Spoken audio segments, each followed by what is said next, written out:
Vous n'êtes pas sans savoir que la loi de finances publiques 2023, donc pour le budget 2023, est en passe d'être votée à l'Assemblée nationale.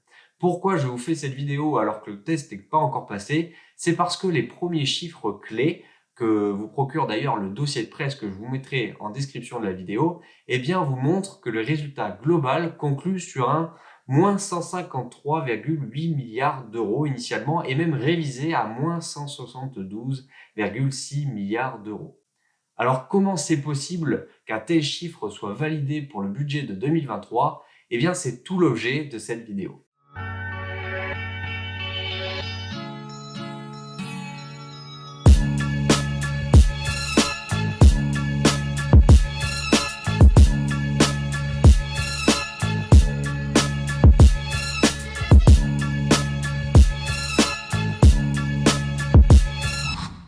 Comme pour tout compte en banque, celui de l'État possède des revenus mais aussi des dépenses. Au niveau des revenus, on va avoir trois sources de revenus principales que seront les impôts sur le revenu à hauteur de 87 milliards d'euros pour 2023. Je vous rappelle également que cet impôt sur le revenu est payé que par un foyer sur deux quasiment en France. Ensuite, on va avoir les impôts sur les sociétés à hauteur de 55 milliards d'euros pour 2023. Et enfin, la plus grosse recette qui est la taxe sur la valeur ajoutée, la TVA, à hauteur de 97,5 milliards d'euros pour 2023. Alors maintenant, et c'est là le principal focus de l'État, c'est comment ces divers revenus vont être utilisés. Eh bien, on va voir qu'il y a un top 5 qui se dégage. En effet, premièrement, vous avez l'enseignement scolaire qui va être attribué à hauteur de 60,2 milliards d'euros.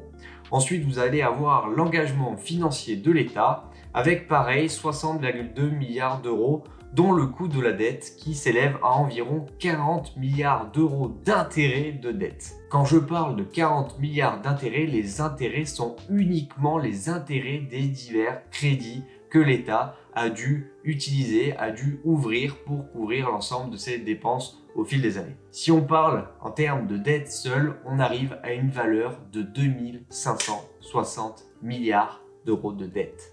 C'est considérable. Si on continue notre top 3, on a du coup la défense qui va avoir un budget de 43,9 milliards d'euros. Il faut du coup payer nos armées et nos recherches dans ce secteur d'activité.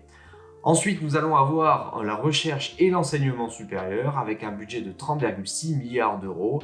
Et enfin, le top 5 conclut sur une transition vers l'écologie, le développement et la mobilité durable avec un budget de 26,5 milliards d'euros. Petit aparté, vous avez dans ce dossier de presse des chiffres clés qui sont annoncés en termes de prévision jusque 2025. Alors même si c'est juste une prévision et qu'il faut prendre vraiment ces chiffres avec des pincettes, ça peut vous donner un ordre d'idée des différents axes qui vont être ciblés au fil des années. Dans tous les cas, si ces chiffres évoluent, ça ne va pas changer vraiment leur ordre d'apparition. Peut-être la transition vers l'écologie, où on a un focus de plus en plus important au fil des années, peut grappiller quelques milliards d'euros et donc quelques places, mais pour le reste, on va avoir cette certaine stabilité dans les pôles de représentation de ce top 5. Alors maintenant, si on regarde un petit peu plus en détail ce qui est en train d'être voté dans cette loi finance 2023, on va pouvoir découper en plusieurs paragraphes. Notamment, on va avoir le pouvoir d'achat des ménages. En effet, on va avoir le bouclier tarifaire énergétique qui est prolongé jusqu'en 2023 avec une hausse des prix contenus à 15% à partir du 1er janvier 2023 pour le gaz et à partir du 1er février 2023 pour l'électricité. Sans ce bouclier, certains sites annoncent une hausse qui aurait pu dépasser les 100%. Le coût brut de cette mesure est estimé à 45 milliards d'euros et son coût net à 16 milliards d'euros. Ensuite, et pour protéger un peu le revenu des ménages, on va avoir le barème de l'impôt sur le revenu qui sera indexé sur l'inflation. En effet, vous n'êtes pas sans savoir que cette année, on a eu des taux d'inflation records et donc si cet impôt ne bouge pas, si ce barème d'impôt n'évolue pas en fonction de l'inflation, eh bien vous allez perdre d'autant plus de pouvoir d'achat puisque vous allez toujours payer la même somme alors qu'au final, dans votre poche, vous aurez de moins en moins de sous puisque les produits type alimentaire ou informatique ou tout autre coûtent de plus en plus cher. Ensuite, et j'ai envie de dire enfin, nous avons pour l'année 2023 la suppression définitive de la taxe d'habitation sur les résidences principales. En effet, peut-être vous n'êtes plus concerné et tant mieux pour vous, mais 20% des ménages les plus aisés la payent encore. Ensuite, en dehors des particuliers, nous avons forcément la part entreprise. Et donc, vous allez avoir tout plein de mesures pour l'emploi et les entreprises.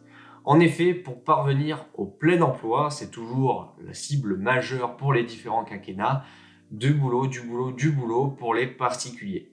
Et bien là, vous allez avoir 3,5 milliards d'euros qui seront destinés à l'aide à l'embauche d'alternants. Pour le maintien et l'emploi des salariés, c'est 325 millions d'euros qui seront octroyés.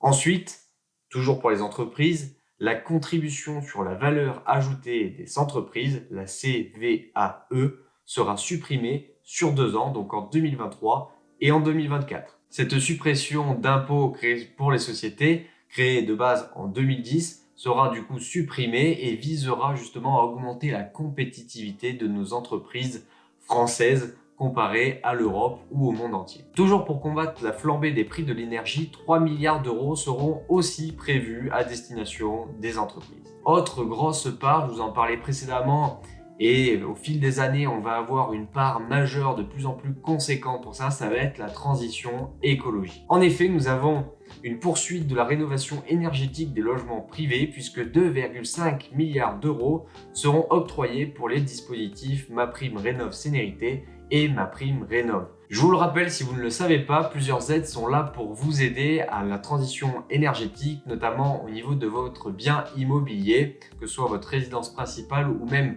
pour de l'investissement locatif. Vous avez différentes aides qui vont vous permettre de réduire les passoires énergétiques dans le parc immobilier français. Ensuite, vous avez aussi le verdissement du parc automobile avec notamment la transition vers l'électrique et de plus en plus on parle de l'hydrogène. Eh bien, nous avons un soutien à hauteur d'1,3 milliard d'euros pour notamment mi-2023 le nouveau dispositif de leasing social, c'est-à-dire de la location de voitures électriques à 100 € par mois pour les foyers les plus modestes. On a également le plan vélo qui a été mis en place et pour lequel un fonds de 250 millions d'euros sera octroyé. Ensuite, dernière grosse partie, ça va être le budget des ministères et des effectifs publics. On peut surtout noter dans cette case le budget de l'éducation nationale avec 3,7 milliards d'euros, dont 935 millions d'euros seront là pour les revalorisations salariales des enseignants. Alors il faut savoir que sur cette proposition initiale, 3400 amendements ont été proposés sur ce texte.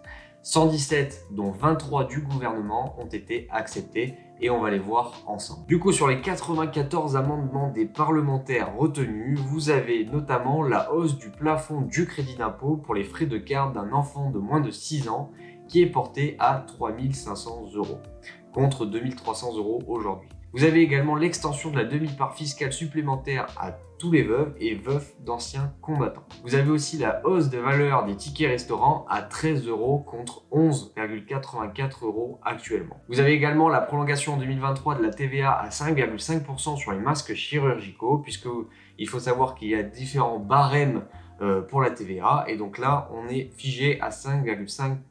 Il faut savoir que le coût de ces amendements est fixé pour l'instant par le ministère des Finances à 700 millions d'euros supplémentaires. Alors finalement, que faut-il vraiment retenir de cette loi finance 2023 ? Alors nous pouvons voir qu'il y a plusieurs choses qui n'ont pas survécu justement aux propositions. Vous avez par exemple le retour de la déductibilité des intérêts d'emprunt pour l'achat de la résidence principale qui aurait bénéficié aux primo-accédants pour l'achat d'un logement économe, lettre A du DPE. Vous avez également un changement au niveau de l'imposition des revenus fonciers qui n'a pas été retenu puisqu'un amendement du Modem adopté le 12 octobre prévoyait de soumettre les revenus issus de la location au PFU, donc le prélèvement forfaitaire unique, à 30% et non plus à la tranche marginale d'imposition, ce qui aurait été bien plus avantageux dans la plupart des cas puisque forcément, plus vous allez rentrer dans le monde de l'immobilier, plus vous allez avoir des revenus locatifs qui vont s'ajouter si vous louez en tant que régime des particuliers, vos salaires par exemple, et c'est là où vous allez progresser de tranche marginale d'imposition. Également, ceux qui prévoyaient une extinction du dispositif Pinel dès le 31 décembre 2023, donc un an plus tôt que prévu, n'a pas été repris. Parmi ce qui a été retenu, on a également le prolongement en 2023 de la réduction fiscale de l'imposition sur les revenus par les petites et moyennes entreprises de 25% des sommes placées, et également celui des divers avantages fiscaux, comme par exemple l'investissement dans les forêts jusqu'en fin 2025, et ainsi que le relèvement du plafond du crédit d'impôt pour la garde d'enfants. Je vous l'annonçais au tout début, on avait initialement 2300 € et maintenant on a 3500 € de plafond de crédit d'impôt pour la garde d'enfants. Alors, où est-ce qu'on en est maintenant? Eh bien, place au direct, enfin au passé, puisque moi je vous tourne cette vidéo dans le présent pour vous expliquer le passé, pour que vous compreniez le futur, et ainsi que vous ayez le passé, le présent, le futur à votre disposition. C'est clair, non? Non? Bon. En plein milieu des débats sur le budget, et alors qu'aucune majorité ne se dégage, Elisabeth Borne s'invite à l'Assemblée. J'engage la responsabilité de mon gouvernement pour la première partie du projet de loi de finances pour 2023. Les débats sont donc clos. Selon la Constitution, le projet est considéré comme adopté, sauf si une motion de censure est votée.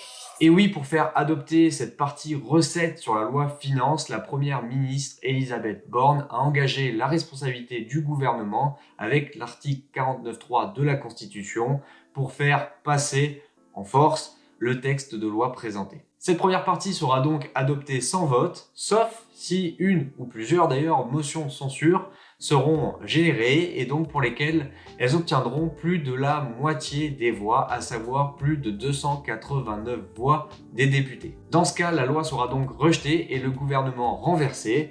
Et donc on a vu émettre deux motions de censure, avec la première qui était les groupes de la nouvelle Union populaire écologique et sociale, les NUP, et par le groupe du Rassemblement national. Il faut savoir que la dernière utilisation du 49.3 dans le cadre de discussions budgétaires date de 1992, lorsque Pierre Bérégovoy, j'espère que je le prononce bien, était alors Premier ministre. À l'heure où je vous tourne cette vidéo, il faut savoir que la dernière motion de censure a été rejetée le 24/11/2022, puisqu'elle a obtenu seulement 150 voix pour. Alors pourquoi, dans la plupart des cas, ces motions de censure ne se réaliseront pas? Eh bien, tout simplement pour deux raisons. La première, c'est que ces motions de censure sont généralement là pour faire réagir le gouvernement et donc pour protester tout simplement. La deuxième, c'est que si cette motion de censure passe, eh bien, le président peut dissoudre l'Assemblée nationale et donc les députés qui ont voté pour cette motion de censure perdront ainsi leur siège et une réélection devra être effectuée. Donc là, vous voyez que les députés actuels n'ont pas vraiment intérêt à faire ça s'ils veulent garder leur place. Mais il faut toujours garder à l'esprit qu'une motion de censure peut être approuvée. Également, dernière raison, je vous ai dit que près de 117 amendements, dont 94 issus des parlementaires, ont été approuvés et donc indexés à ce projet de loi finance pour accepter un petit peu, ou du coup pour obtenir le consentement un peu plus favorable des parlementaires. Alors en conclusion de cette vidéo, on peut voir que la loi finances publiques conclut sur un budget général avec une dette publique certes moindre qu'en 2022, mais il faut toujours garder à l'esprit qu'on a un solde négatif actuellement et donc pour lesquels on va avoir